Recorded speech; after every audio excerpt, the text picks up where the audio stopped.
வணக்கம் சொந்தங்களே, நாம் இப்போ என்ன பார்க்க போகிறோன்னா ராகி அடை எப்படி செய்வதுன்றது பார்க்க போகிறோம்.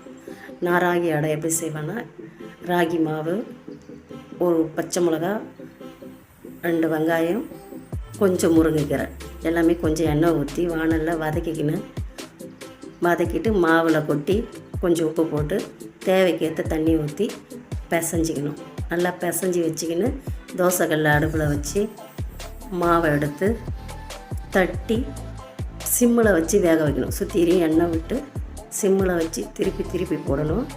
ஒரு 2 டைம் 3 டைம் திருப்பி போட்டு பொறுமையாக சிம்மிலேயே வச்சு வேக வைக்கணும். இது உடம்புக்கு ரொம்ப நல்லது.